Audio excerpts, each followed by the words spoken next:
Next हमारा आज topic है कार्डिक पैथोलॉजी। इसका फर्स्ट टॉपिक है हमारे पास एंजाइना। एंजाइना हमारे पास क्या है, इसकी हम आगे नेक्स्ट टाइप्स भी देख लेंगे, stable, unstable and then Prinzmetal angina. सबसे पहले हमारे पास स्टेबल एंजाइना। एंजाइना में हमारे पास क्या होती है कि चेस्ट पेन होती है सबसे ज़्यादा, और अब इसकी डिफरेंट कॉजेज़ भी हैं कि हमारे पास कैसे किन किन कॉजेज़ की वजह से हमारे पास जो है चेस्ट पेन होगी। पहले हम देख लेते हैं स्टेबल एंजाइना। स्टेबल एंजाइना ये है कि जब आप पेशेंट जो है वो रेस्ट पर है तब वो बिल्कुल ठीक है, उसको कोई मसला नहीं है, लेकिन जैसे ही रेस्ट पर वो बिल्कुल ठीक है, लेकिन जैसे हमारे पास जो है पेशेंट एक्सर्शन करता है तो उसको जो है वो इशू आ जाता है। हमारे पास इसके अब हम देख लेते हैं कॉज जो है वो क्या है। कॉज हमारे पास क्या हो सकते हैं कि जो हमारे पास क्रोनरी आर्टरी है उसके अंदर एथ्रियोसेक्लेरोसिस हो गई है। ठीक है, क्या हुई है? एथ्रियोसेक्लेरोसिस इन क्रोनरी आर्टरी। अब उसमें एथ्रियोसेक्लेरोसिस हो गई है तो हमारे पास एथ्रियोसेक्लेरोसिस की वजह से क्या होता है, वहाँ पे स्टीनोसिस हो गई है,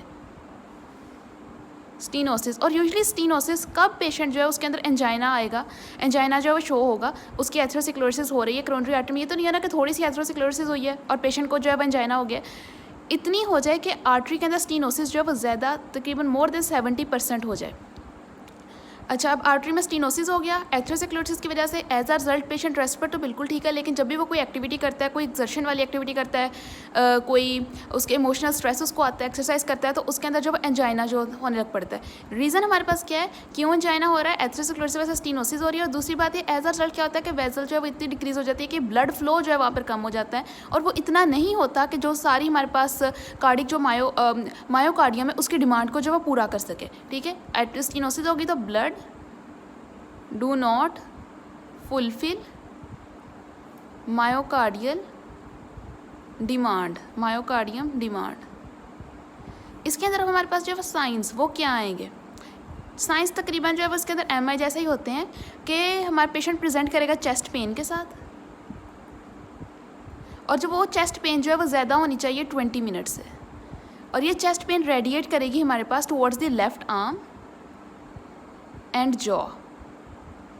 उसके अलावा हमारे पास क्या हो सकता है, उसके अंदर शॉर्टनेस ऑफ ब्रेथ हो सकती है। ठीक है, डिस्फोरेसिस हो सकती है, डायफोरेसिस हो सकती है, शॉर्टनेस ऑफ ब्रेथ हो सकती है।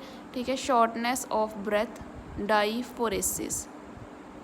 लेकिन एक चीज़ है कि हमारे पास इसके अंदर जो कार्डिक मायोसाइट्स हैं, ठीक है, इसके अंदर हमारे पास कोई जो भी डैमेज हुआ है वो इरिवर्सिबल है, वो डैमेज जो है दोबारा ठीक हो सकता है, और इसमें कोई नेक्रोसिस नहीं हुई है।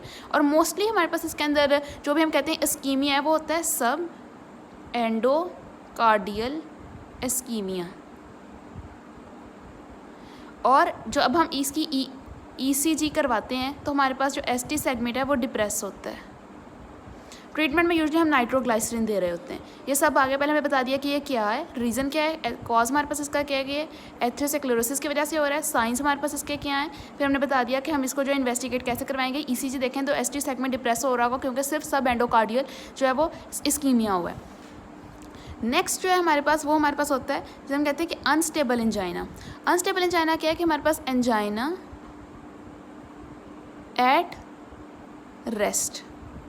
रेस्ट पर भी पेशेंट को जो है एंजाइना हो रहा है। कॉज हमारे पास इसके अंदर क्या आ जाती है? कॉज हमारे पास क्या आती है? Rupture of atherosclerotic plaque. जो हमारे पास एथ्रोसेक्लेरोटिक प्लेक है, रप्चर हो गई है उसकी एथ्रोसेक्लेरोटिक, और ये एथ्रोसेक्लेरोटिक प्लेक हमारे पास जो है क्रोनरी आर्टरी के अंदर ही होगी मोस्टली। साइंस हमारे पास क्या है? सेम तकरीबन जैसे साइंस हमारे पास वहाँ पर है वैसे यहाँ पर भी है, लेकिन ये साइन जो थे जब हम रेस्ट में आते थे कंडीशन के अंदर तो तब हमारे पास वो रिलीफ भी हो जाते थे, लेकिन इसके अंदर साइन जो है वो एग्जैक्ट जो है वो यही है, लेकिन ये साइन ऑन रेस्ट रिलीव नहीं हो रहे हैं। अनस्टेबल एंजाइना भी तब नहीं है जब आप एक्सर्शन कर रहे हो, अनस्टेबल एंजाइना कभी भी आपको हो सकता है। It is not related with any kind of rest और एनी काइंड ऑफ हमारे पास कोई एक्सर्शन वाली एक्टिविटी। हाँ, उससे एक्सर्शन एक्टिविटी से इसकी जो हमारे पास इंटेंसिटी है वो ज़्यादा हो सकती है। दूसरी बात हमारे पास इसके अंदर भी क्या आता है, अगर हम ईसीजी करवाते हैं तो एसटी सेगमेंट जो है वो डिप्रेस ही होगा, वो डिक्रीज़ हुआ होगा ईसीजी के अंदर, और यहाँ पर भी हमारे पास जो है वो सब एंडोकार्डियल इस्कीमिया ही हुआ होता है। ट्रीटमेंट में तकरीबन इसमें भी हम नाइट्रोग्लाइसरीन दे रहे होते हैं, ये उससे रिलीफ करवाता है। अच्छा, इसमें भी हमारे पास जो मायोकार्डियम है उसकी कोई नेक्रोसिस नहीं हुई है, कोई भी इंजरी या कुछ भी ऐसा हुआ है तो वो रिवर्सिबल है।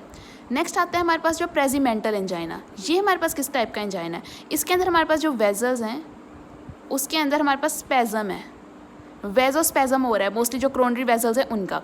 ठीक है, अब इसके अंदर हमारे पास जो है वो दोबारा से हम लोग देख लेते हैं जो मायोकार्डियम है उसके अंदर रिवर्सेबली हमारे पास जो है वो इंजरी हो रही है, ऐसी है कि हमारे पास वो ठीक हो सकती है, कोई इरिवर्सिबल चेंज नहीं है, नेक्रोसिस वगैरह नहीं है, वो ठीक हो सकती है। लेकिन एक चीज़ जो ये इन दोनों से डिफरेंस है वो क्या है कि इसके अंदर हमारे पास जो है वो ट्रांसम्यूरल जो है ना वो इस्कीमिया है, और जब ट्रांसम्यूरल इस्कीमिया होता है तो हमारे पास जो एसटी सेगमेंट है वो एलिवेट करता है।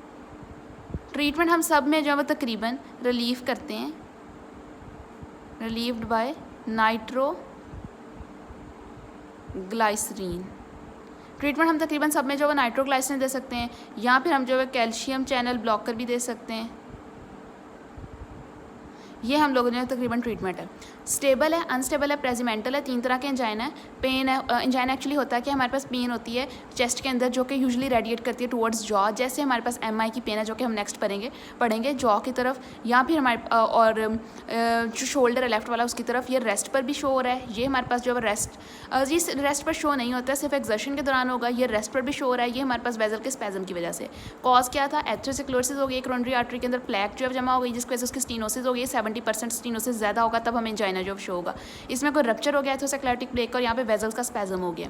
यहाँ पर हमारे पास तीनों में हमने बता दिया कि एक ही कंडीशन आती है कि हार्ट पेन होती है यूजुअली हमारे पास जो है चेस्ट के अंदर, उसके अलावा शॉर्टनेस ऑफ ब्रेथ हो सकती है, डायफ्रेसिस हो सकती है। डायफ्रेसिस हमारे पास क्या होती है कि एक्सेसिव स्वेटिंग होनी है। तीनों में हमारे पास एक जैसी कंडीशन है, कॉजेज हमारे पास जो है तीनों के डिफरेंट थे। यहाँ पे हमारे पास एक और चीज़ के ईईजी के अंदर एसटी सेगमेंट डिप्रेस है, इसके अंदर भी हमारे पास जब एसटी सेगमेंट डिप्रेस है, लेकिन यहाँ पे एलिवेट है क्योंकि यहाँ पे ट्रांसम्यूरल इस्कीमिया हुआ है, और इन दोनों के अंदर हमारे पास कौन सा हुआ है? सब एंडोकार्डियल इस्कीमिया है। लेकिन नेक्रोसिस हमारे पास किसी में भी नहीं है। अगर कोई इंजरी हुई भी है तो भी हमारे पास जो वो रिवर्सेबल है।